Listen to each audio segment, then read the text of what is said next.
My name is Jonathan Schofield. I'm a Professor of Social Work in Cardiff and very delighted to be welcoming our guests today. So as you know, the topic is social worker well-being.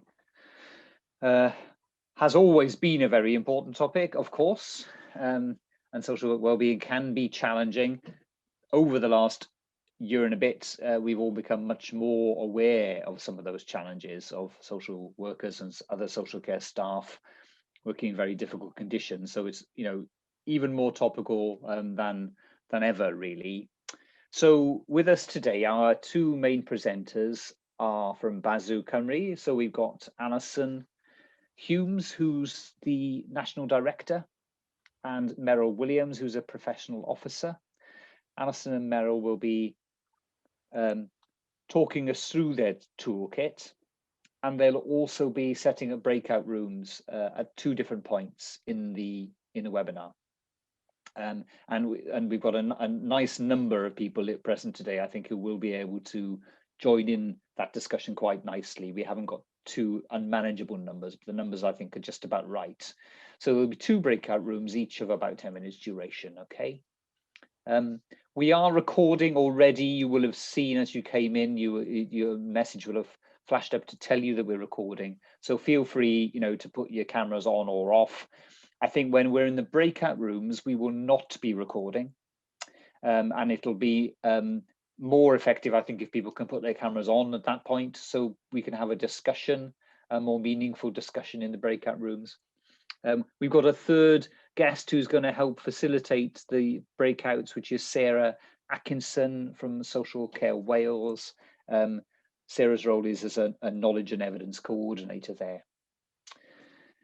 Great. Well, without any further ado, then I will hand over to Alison and Meryl. We've got the slides already there. Hopefully everybody can see them. Any questions as you go along, feel free to type them into the webinar chat function.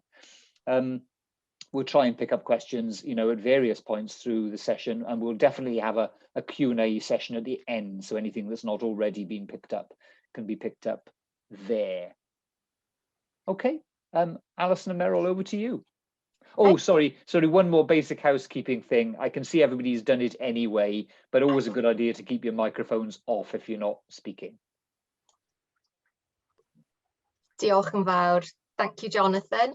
Bore da pawb. Good morning, everybody, and welcome to our workshop this morning on social worker wellbeing and particularly the BASW Wellbeing Toolkit. So I'm Alison Humes, and I'll be handing you over a bit later on to my co-presenter Meryl Williams. So I think I'll just start off with, let's see if this will, the slide will turn to the next. Oh, why won't the slide move? There you go. First technical hitch dealt with. Well done. Thank you, Meryl. So if we just go through some of the aims of the session this morning. So we're going to explore what wellbeing means to social workers, and we'll be thinking about that in some of the breakout sessions that we have this morning, and also in the first exercise that we do a little later on. We'll be looking at different types of wellbeing and the importance of different types of wellbeing and what they mean to you in your practice. We'll be using the BASW Wellbeing Toolkit, and particularly looking at section 1 as a framework to help you feel more empowered in your workplace to look after yourself. Really important to recognise when you need support and where you might get that support from, and also what to expect from your employer. So, as it is a workshop and there are some exercises, when I go through the next few slides, if you could just think about what well-being means to you and what it means to you just at this moment in time, because, you know, we recognize that you know, how you feel about well-being changes. It can change, you know, throughout the day, and it can change from week to week. So if you could just write in the chat box what your, just one word for that sums up what well-being means to you just now, and we can look at that as we go through workshop this morning. So why does workforce wellbeing matter? Well, it matters because it's expensive. It's expensive both in terms of the human cost, but in terms of cost to the economy and to employers. So we know that staff absence, that the leading cause of staff absence in the UK is mental ill health, and stress is a huge contributory factor to that. And the pandemic has just simply exacerbated something that we already knew about. And it's estimated that 41% of the workforce will develop mental ill health this year.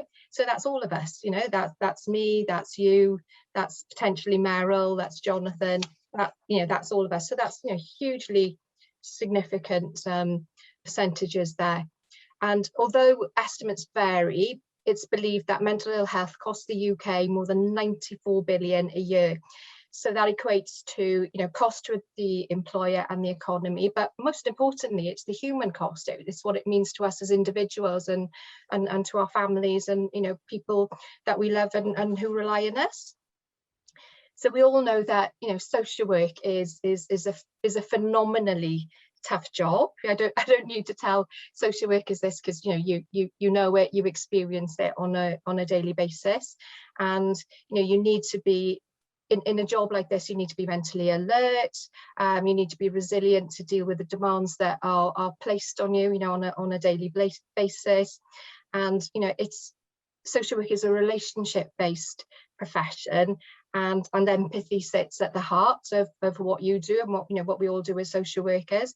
And we know that stress does impact on our ability to be empathic. So before the pandemic, we knew that there were major issues around the stress that social workers were feeling in the workplace. We know that because this is what our members were telling us. So BASW, along with the Social Work Union, undertook some research to really understand, what those pressures were on social workers in the workplace and how it was impacting, on their ability to do, on your ability to do your job. So some of the things that were looked at in that research. So that research was undertaken by BASW University, a researcher named Jermaine Revalier, and he looked at things like demands. So demands were about how much work have social workers got on, what are your caseloads like, are they reasonable, or do you have too much work? They also looked at control. So control is about your autonomy. So do you have the autonomy to control the demand that's placed on you and to make professional decisions? They looked at support. So what support do you have to undertake a really difficult job? So support includes things like supervision. So do you have regular supervision? Is that good quality supervision? And are you able to access ongoing professional learning and development? They also looked at the quality of relationships. So that was relationships with your peers, but also relationships with your managers. One of the other areas they looked at was your role. So in terms of your role, do you understand your role? What's expected of you? What you have to do. And one of the other areas that they looked at was change, and particularly organisational change. So when organisational change happens, how is that communicated to you? Is it a fait accompli? This is what's going to happen, or are you involved in that decision from beginning to from do things need to change? If so, what needs to change? How can we all be involved and have some element of sort of control and buy-in to that organisational change? Or like I said, is it just presented to you as a fait accompli? So when the research was completed, we asked the researchers to pull out the Wales-specific findings. And in relation to Wales, what the researchers found were the working conditions for social workers in Wales were just as bad as the rest of UK, as the rest of the UK, but worryingly for us, potentially, slightly worse than the rest of the UK. We know that, so in terms of the demand, the amount of work that you have on your caseload, that demand was really high, and that social workers on average were working 11 hours above their contracted hours per week just to meet, that demand. We were really surprised to see that some relationships can be strained, and in terms of those relationships, the research revealed that they were peer relationships, but also relationships with managers. And I think it was the peer relationships that we were most surprised at. But then, if you think about the impact of working, on average 11 hours above your contracted hours, you're going to be stressed, and that is going to impact on your relationships, with your peers. We also learned that social workers didn't seem to have a really good sense of, what their role was in their organisation. So they didn't understand, what was expected of them. And they also reported that organisational change was not well communicated. And again, all of these ingredients, result in social workers being under, increasing stress in the workplace.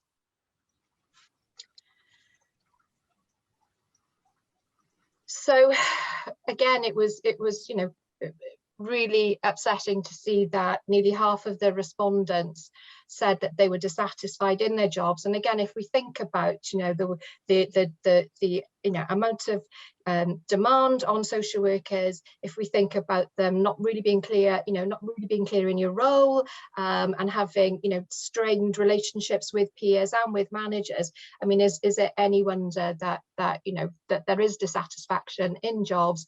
And also there's a phenomena called presenteeism. So social workers were saying that, and again, social workers are really committed to the job that they do. They have a real sense of accountability and responsibility, placed under huge demands, and are going into work when they are sick, so sick that they should be at home, and that's called presenteeism. And in the research, they also discovered that 6 in 10 social workers, wanted to, or were making plans to leave their job within the next 13 months. And really sadly, over 1/3 were considering leaving social work altogether. So workforce well-being, and having conditions within your workplace which are conducive to well-being are hugely significant. There's always a silver lining. So we know that social workers, social workers reported that they loved their actual job. Of course they were highly engaged in it. They were willing to go in and work 11 hours above their contracted hours per week. And what social workers really loved about their job was that face-to-face. It was about relationships.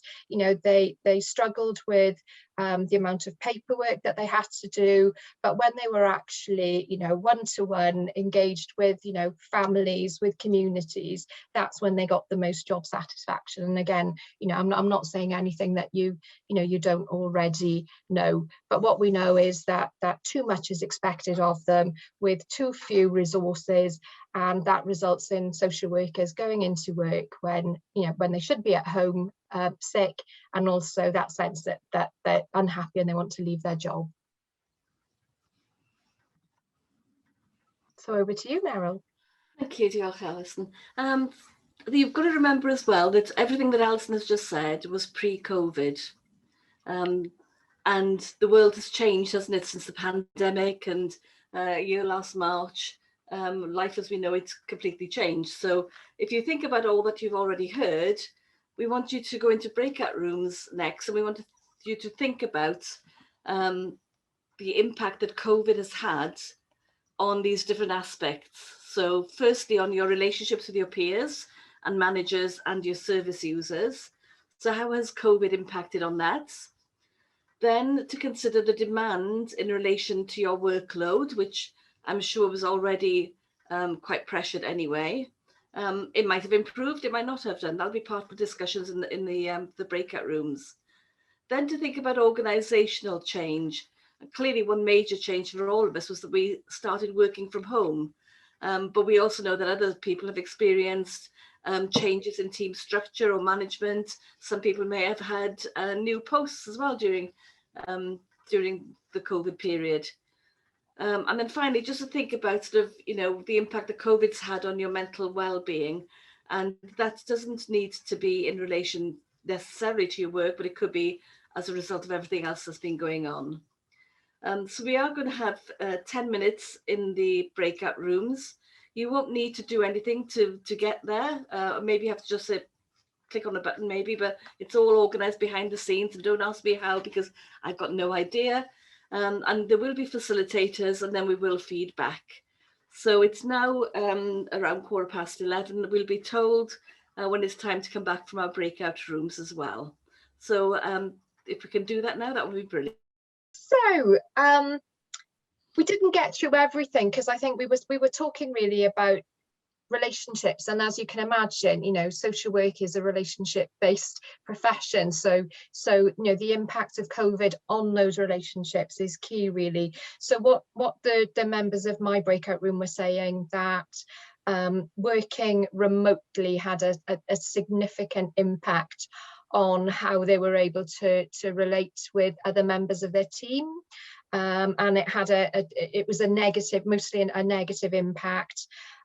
You lost those moments for spontaneity. So, particularly if you're a relatively newly qualified social worker, you want to be able to turn to your manager or your more experienced, colleagues and peers and say, can I just check this out with you? And didn't feel that remote working allowed that to happen. You had to book in to be able to speak to someone, and there was always that concern, I don't know how, I can't gauge how busy they are and how much of an impact it's going to have on them as well. So sometimes that didn't happen because that sense of really not being able to gauge how busy and how much impact that would have on the other person. There was a sense that in some roles there was a little bit of isolation in certain roles before the pandemic, but there was always the opportunity to go out to teams, to go and visit social workers, to deliver workshops, to have that face-to-face, contact. So where there was a potential for some isolation in a role prior to the pandemic, that was absolutely exacerbated then with the pandemic. There was no opportunity, and again, something about remote working didn't replicate that opportunity of going out and visiting and having that face-to-face. And there was one of the members mentioned there was a fracturing in relationships in the team, and there was there would be like whispers. So some people maybe would be having little conversations, and you would, and I think we're going to talk about it a bit later on, that feeling that you were left out. You were left out from conversations, and again, being online, that amplified that sense of of isolation and not being part of a team.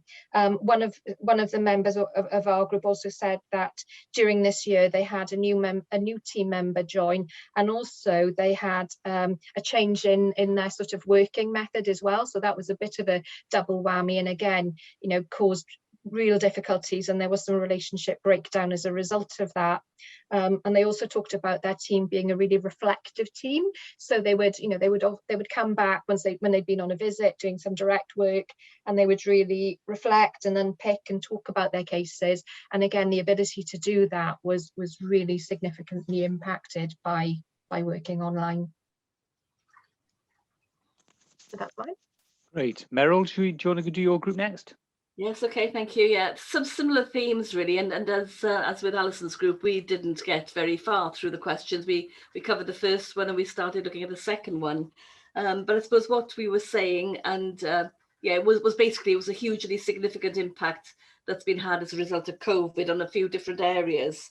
And And one of the things that was raised was the fact that, well, maintaining contact initially virtually was quite exciting because you get onto Teams if you could manage it, and you'd have those daily sort of have meetings, and that was great. That was good. You were actually maintaining that contact with people, whether it was your staff team or whether it was your peers or service users.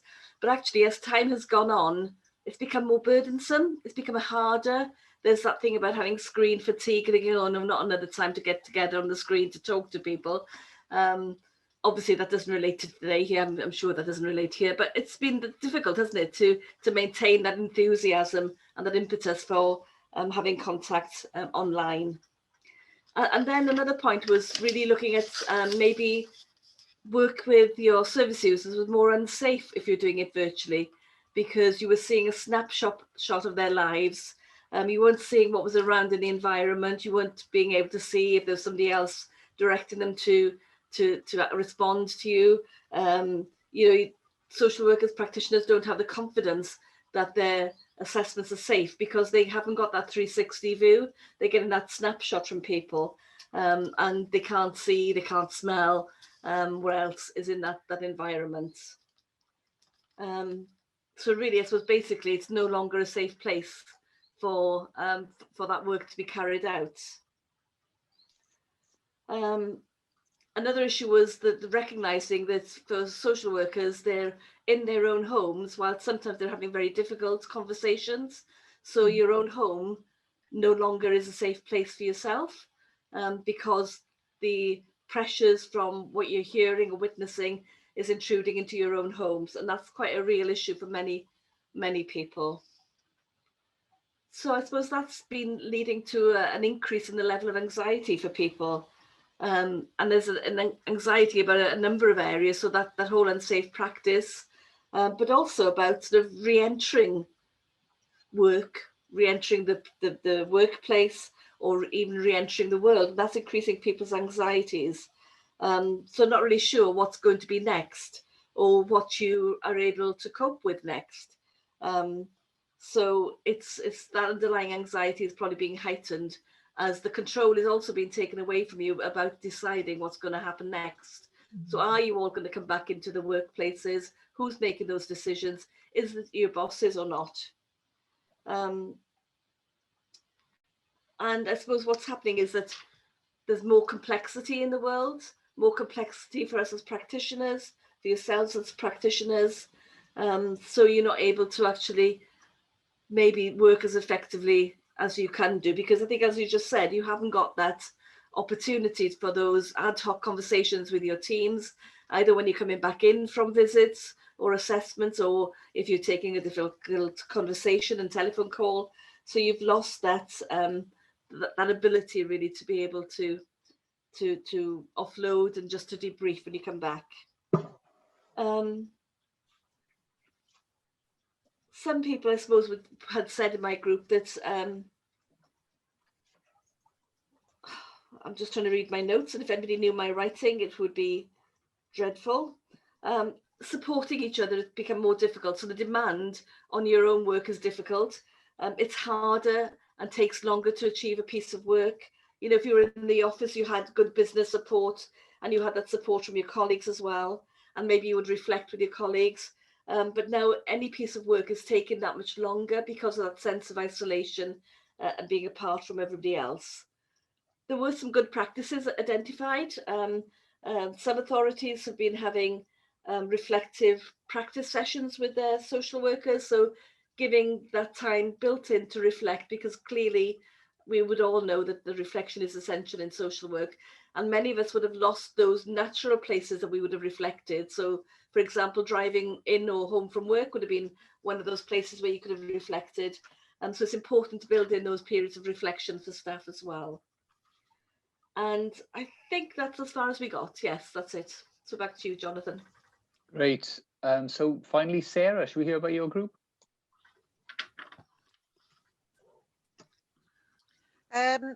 Yes, again, I mean, the group did reflect on some of what you've talked about already, but what they also said was there was a sense of actually people looking out for each other more and looking after each other.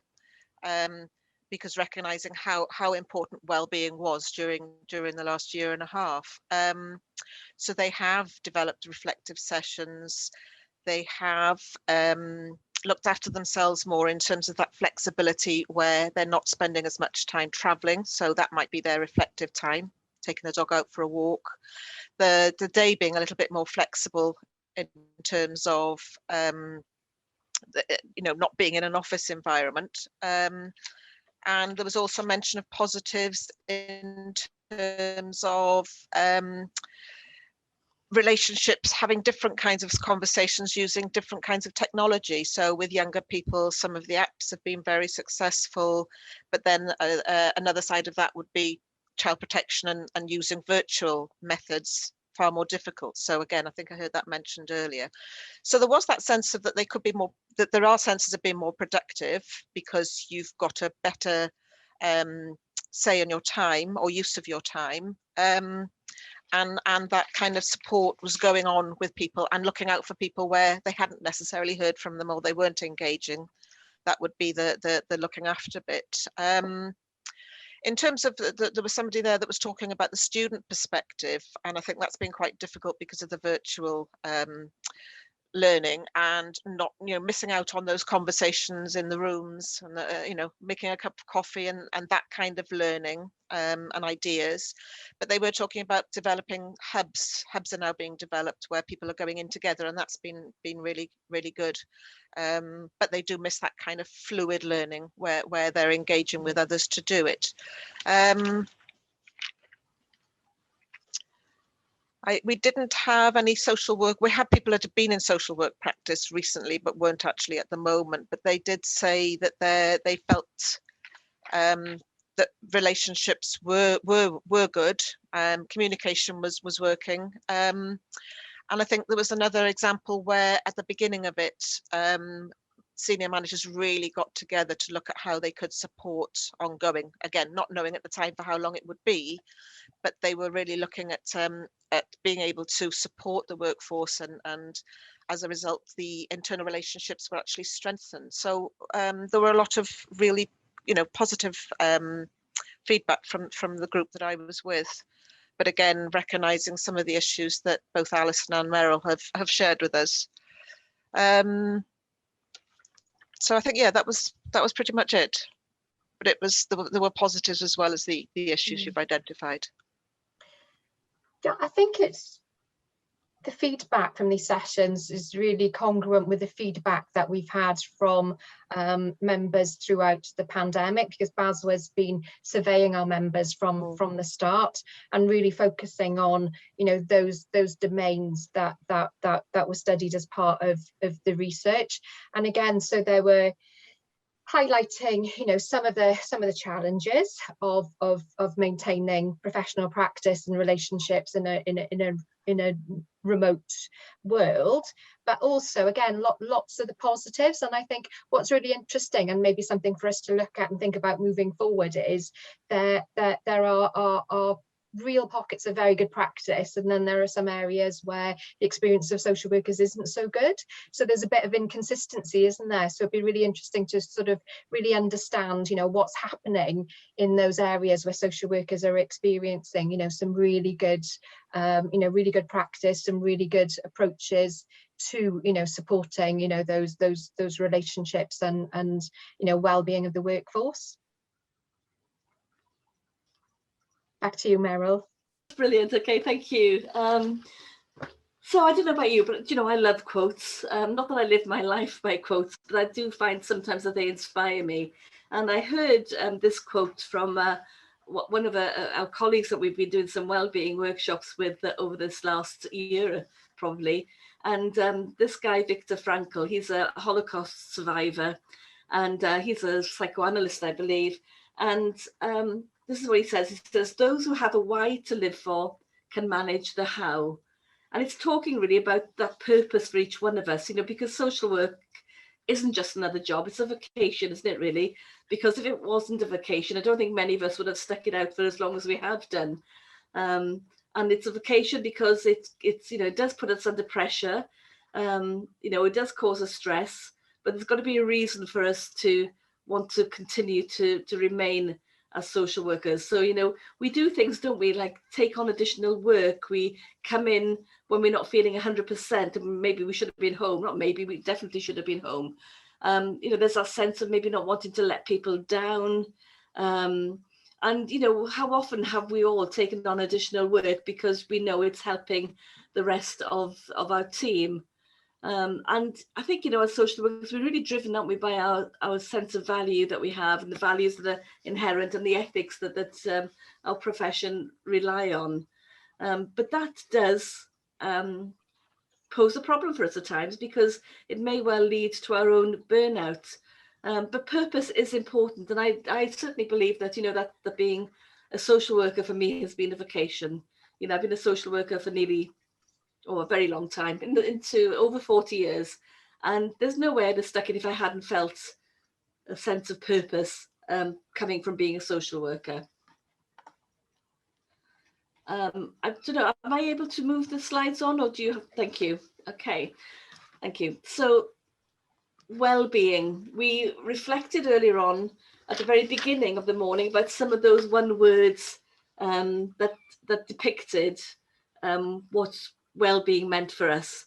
And as good social workers, many of us didn't stick to that one word. You know, there was being at ease and feeling content. Now that to me is brilliant, because it sums up what it is, but it's certainly not one word. But sometimes we can't actually capture how we feel in that one word, can we really? I just want to reflect on some of the comments that came up in the chat box on those words before we actually look at this. There's a sense of having calmness around, and that's helped your well-being. Somebody else said something about having that positive engagement with people, which was excellent, or being fulfilled, or those connections that we have. Self-care came up a couple of times, how important it is to look after ourselves so that we can maintain our well-being. But by this afternoon, you may have a different words, or a few words, to be able to describe your well-being, because our well-being is impacted by everything around us. So I hope that by the end of this this morning with us, your sense of well-being will have been even more built up and even more positive, and that we won't have sort of driven you to feeling despair. Sure, that's not the case. But, you know, there are two types of well-being that's quite widely recognized. And the first one is that short-term impact that pleasures have us, and it's called hedonic well-being. And, you know, they can be things that really sort of, you know, let's think about last night. There was football on last night, and England won. Can't remember, the Czech Republic, I think they beat. There would have been a great sense of well-being amongst many English people last night if they were football fans. Or for us in Wales, you know, game of rugby, we can't get better than that, can we? Maybe a game of rugby and a glass of wine, or a game of rugby and a bar of chocolate. Those are pleasures in our lives that help our well-being. But they are very short-term ones, aren't they, really? It's quite transient, it's gone, it's quite fleeting. But there's also another type of well-being, which is as significant, both are significant, but this is eudaimonic well-being, and that's that long-term satisfaction that's linked to meaning and purpose. So think back to Viktor Frankl's quote, which is, "Those who have a why to live for can manage the how." So if you know that sense of purpose in your life, then you can manage the rest of the world around you, and also manage your own well-being. So it's important to remember and reflect on those two different types of well-being, because both are important.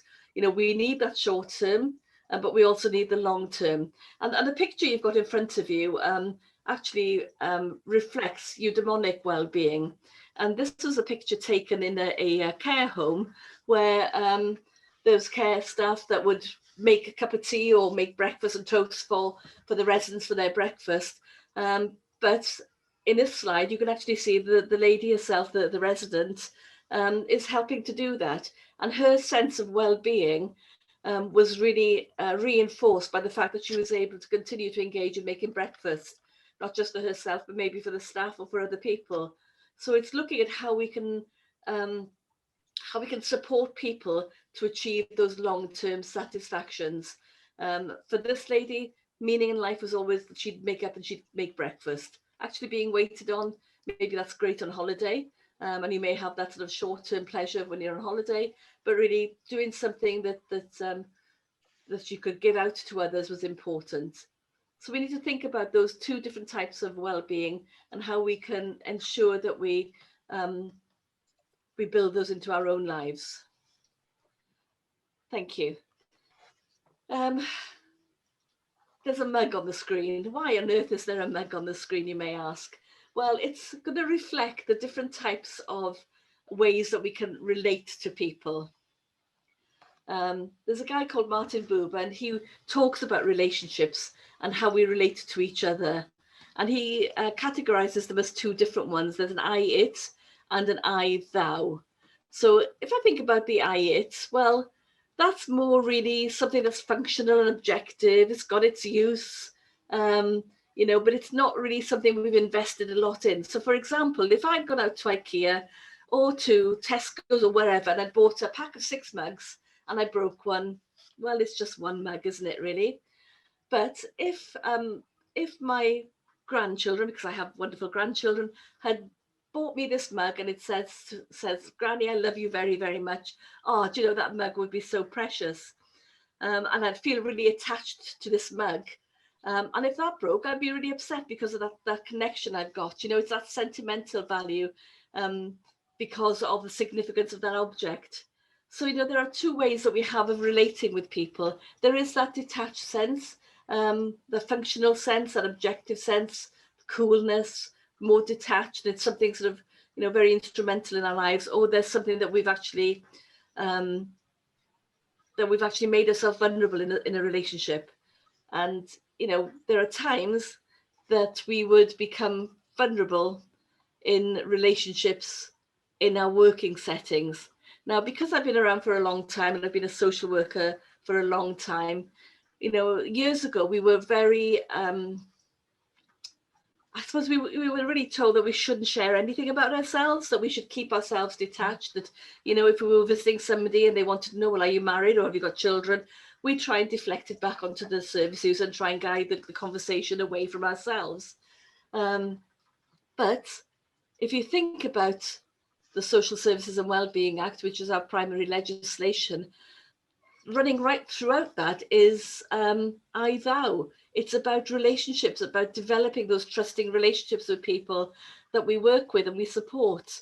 And, you know, there's an emphasis in that we do actually invest something of ourselves in those relationships as well. So we certainly would disclose a bit more about ourselves and share a bit more about our own lives, because it's looking at that relationship with the individual.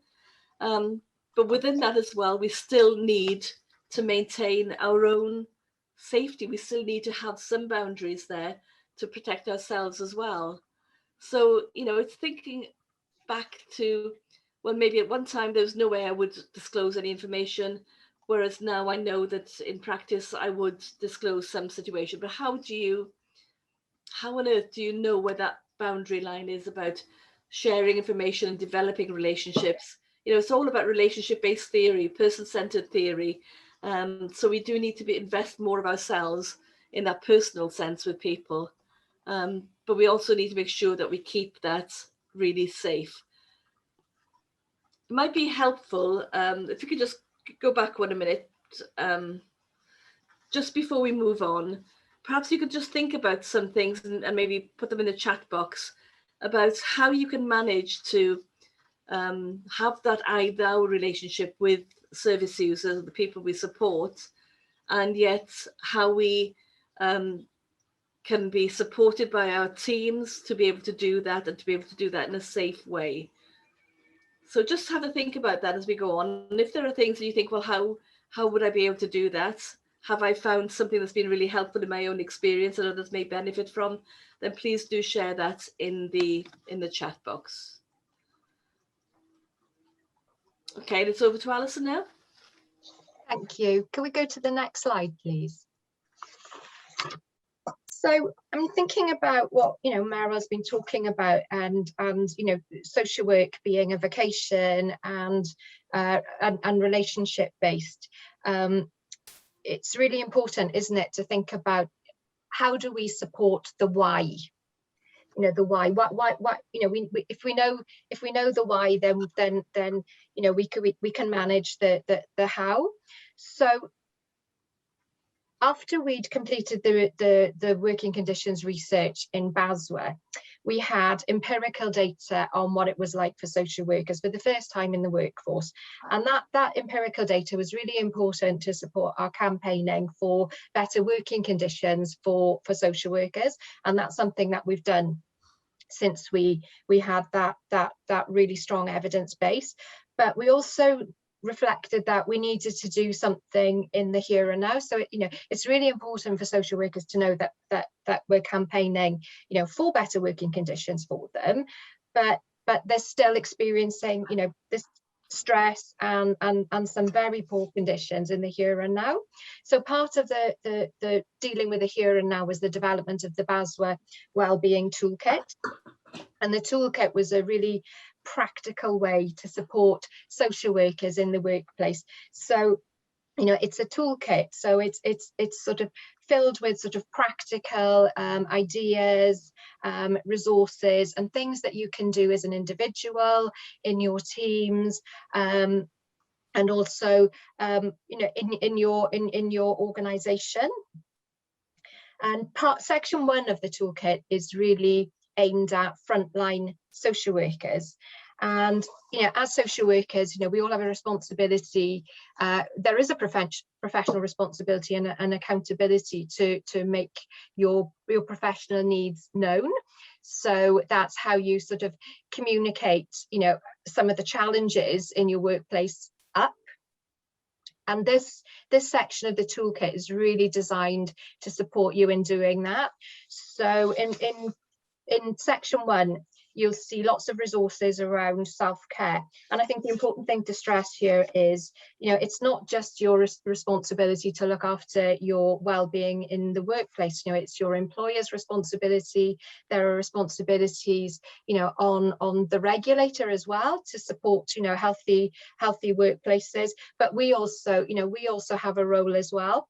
So in part 1 of the toolkit, you'll see like I said, you'll see resources on how you can support your well-being, you know, things that you can do as an individual. It also talks about your professional identity, because again, professional identity is about, you know, our sense of who we are, you know, as an individual, but also collectively, you know, as a profession. And again, that goes back to that real sense that social work is, you know, is a vocation. And I think there've been some challenges to our professional identity, particularly in terms of, you know, the move to more integrated ways of working. So again, really important that social workers think about, you know, where their professional identity is, and how important that is to you know, their sense of self, but also to their well-being. Part 1 of the toolkit also talks about the importance of accessing professional development and how you do that. And again, you know, accessing professional development, you know, is critically important to our well-being as social workers. And one of the difficulties with, you know, having too much demand, too much work on, is that it's sometimes difficult to have the space to undertake that professional development, or undertake it in a way that's meaningful, because in terms of your sort of mental capacity, you know, you just don't have the bandwidth to deal with something else additional to your workload. Trade union support, again, is enormously important. And again, part 1 talks about, you know, how you can use trade union support not only to support your employment rights, but also again to have a sense of peer support, collectivity, and also to access, again, really important, you know, professional development and learning. And it talks a lot about self-advocacy. So are you so that, again, going back to that sense that social workers are accountable, they have a responsibility to talk about, you know, some challenges that they're experiencing and what their needs are. You know, we have to communicate this to our managers. So are you confident? Are you confident to speak out for yourself? Who can support you in that? You know, if you're feeling, you know, bullied, if you're experiencing discrimination in the workplace, how do you develop, you know, that confidence in being able to speak out for yourself? And I think in the next workshop, we're going to explore some of these elements in part 1 of the toolkit and think about how individually and collectively we can achieve some of those things. So I think it's back over to you, Meryl. Yes, that's right. And some of these we'll have already covered in our previous workshop to an extent, but it may give us another opportunity to look at some of these. It's thinking about, you know, well, what is happening in your workplace regarding your supervision, which is critical, communication and contact with the team. Some of those you may have touched on, but also thinking about how you can share with each other, how you are creating these opportunities for yourself. So maybe you've got something you've really found has worked well in your area of work that you may be able to share with others. And then also thinking about your professional identity during the last year and how you move forward. How do you develop that? What does that mean to you? So how do you create any of these in this blended world that we are living in? So it's 10 minutes we're going to have again to look at this in breakout rooms. And I'm not sure if we're going to be in the same breakout rooms or not. We'll find out in a moment. But 10 minutes we'll come back and share. Thank you. That was really powerful, actually, because we focused on professional identity and you know, how you find it in this remote world where, you know, you're not in direct contact, you know, with colleagues, but also with people that social workers support. And I think what was really interesting in the group, they all talked about the need to be useful and to make a difference. And there's something very connected to that sense of profession of social work, you know, professional identity in making a difference. So all of them developed strategies for being able to make a difference. So one of the group did a lot of, you know, is an independent social worker and has done a lot of work, you know, around training. But in the first 6 months of the pandemic, he did direct work in a children's home, because again, it was really important to feel like, you know, he was a social worker and he was doing something and he was making a difference.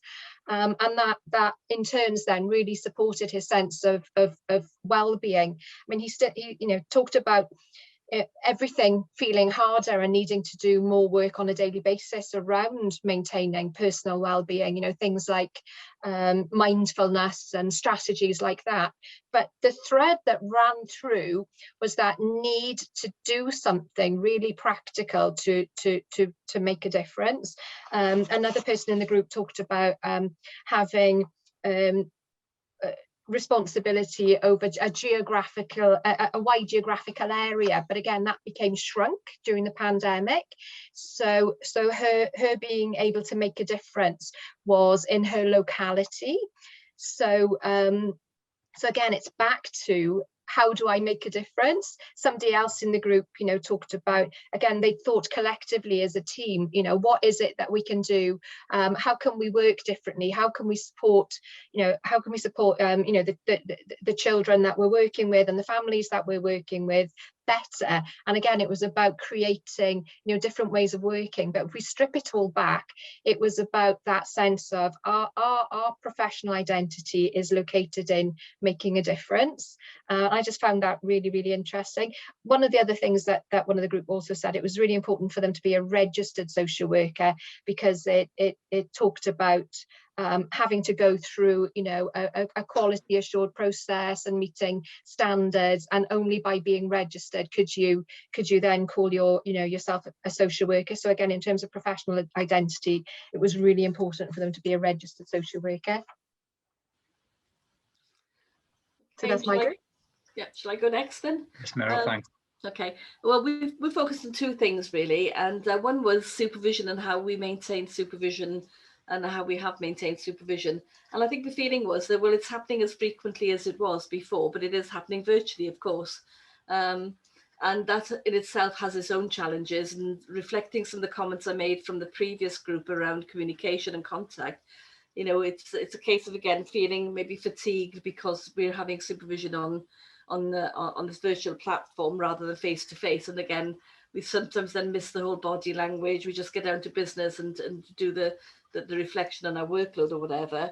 And also sometimes because of the environment we're in. So for example, if we've got young children that are around, well, how free are you to be able to talk about different issues in supervision without them hearing and maybe sort of picking up on some of those vibes, really.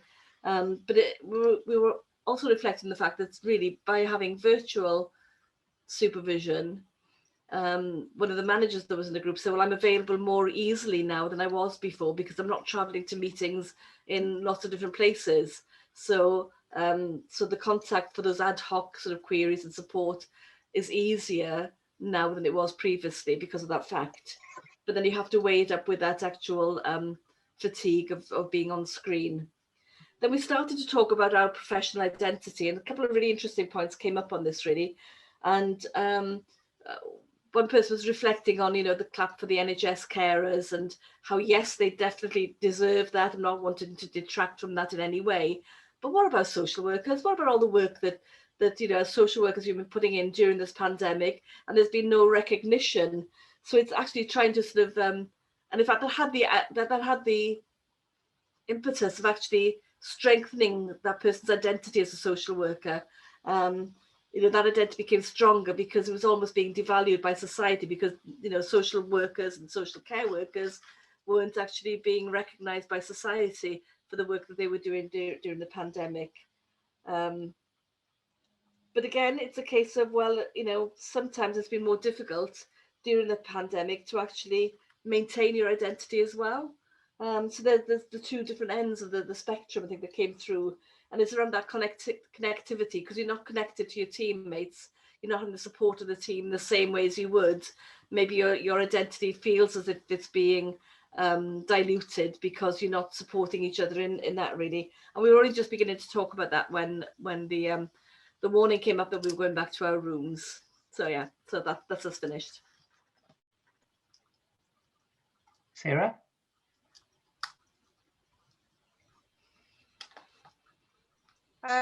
Right, okay, so some of the examples that the group talked about in terms of relationships and support was the fact that people were supervising, you know, the impact on supporting newly qualified, where people had only met you know, 3 out of the 5 or 6 people that they were supporting, and then you've kind of got to pick up on cues, and you don't always recognize stress levels straight away until it's too late, and then the person is sick. And I think the relationship, then someone was describing the relationship has gone from instead of kind of mentoring, gone to a more pastoral one, where they're actually looking at the needs of the people in terms of emotional reassurance. And another example with kind of around supervision and support was that the focus, so this was in children's, the focus was very much on numbers, performance, and not an awful lot around, you know, the well-being aspect of it all. And as the result, found the person talking about this just felt it wasn't sustainable in terms of what they were doing. And there was also issues around that with a different team, but there were also issues around then doing things like court work from your front room. So the working from home aspect of it was seen as quite negative. I'm just looking at my notes, sorry. So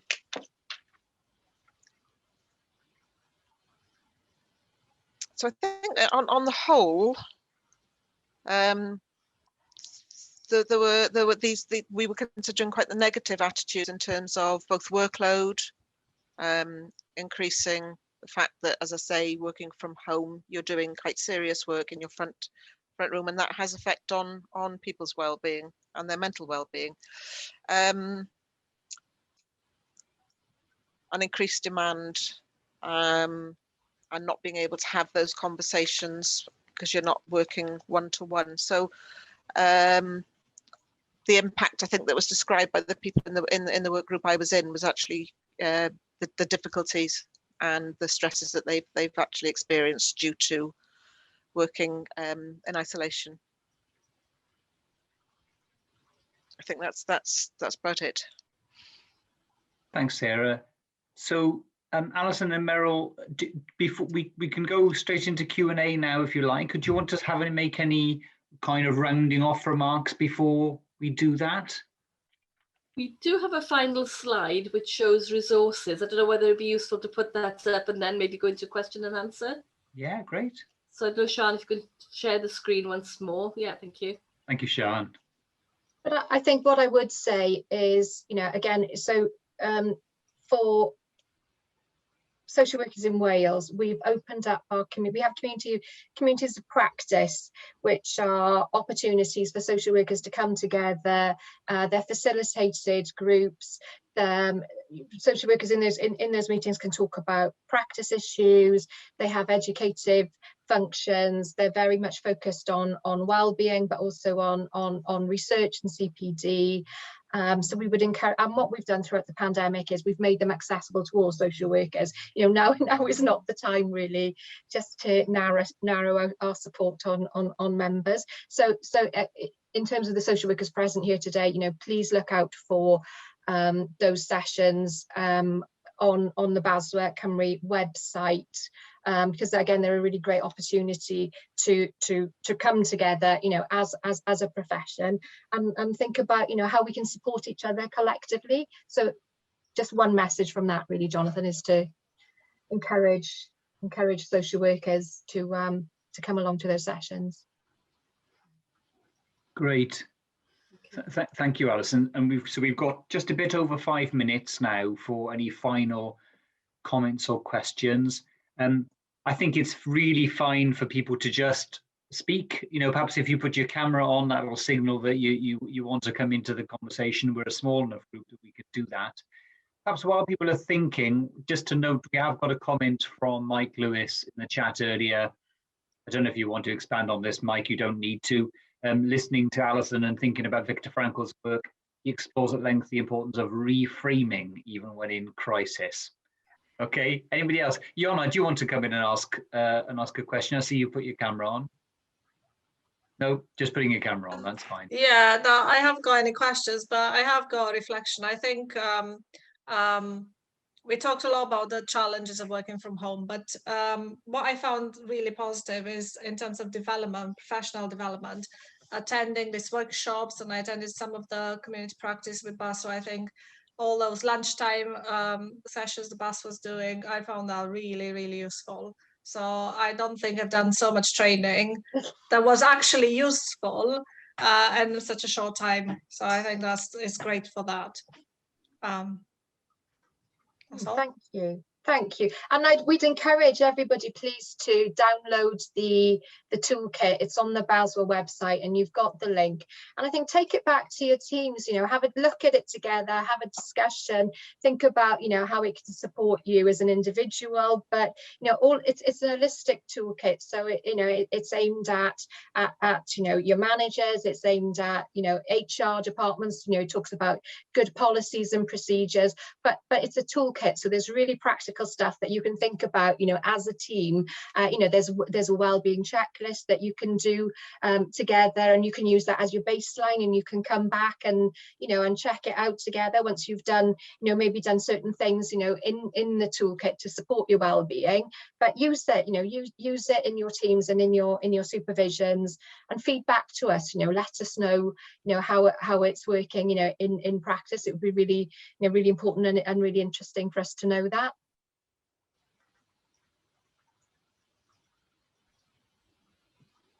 Anybody else want to come in, even just with a comment before closing? It doesn't have to be a question, just a contribution of any kind. Just to say thank you very much for this today. It's been really helpful, and I'll be sure to take the document and have a look at it with my team. So thank you, everybody. Thanks, Rachel. Okay, nice to see you, Ali. And you too. It's been lovely to see you. Bye, bye. Thanks, Rachel. Steve, you wanted to speak. You've got your microphone on there. Can you hear me okay? Yes, yes, thanks. Oh, you can? Oh, that's good. Excellent. I've had terrible problems with my microphone. I've still got issues at this end. It's a bit of an echo going on here, but yeah, I just wanted to say I'm not a social worker. I did make this clear in the breakout group. I'm an academic working at the University of South Wales, looking at well-being, and particularly as it applies to social policy and also various different professional practice contexts. But I was just to say, I'm very interested to hear your experiences. I feel like I'm kind of winking into what your experiences are, but yeah, it's given me a lot of insight. So thanks very much for your sharing in regards to that. But yeah, so I'm glad my mic works. But thanks very much. I'll mute myself again now. So thanks. And of course, everything that we know we've heard today, like everything that we've heard is congruent with all the feedback that we've had throughout the pandemic through our surveys, because we've been surveying the workforce from the start of the pandemic, and you know, that feedback and impact has changed. And I think the weariness and the tiredness has really come to the fore particularly in the last 6 months, as you know, the extended working from home, as working from home went on and on and on and on. And you know, we'll be taking all of that feedback and I think directing it in our campaigning, you know, with UK government, but for us in particular with Welsh government, you know, again to support, you know, voice of social work and you know, good working conditions.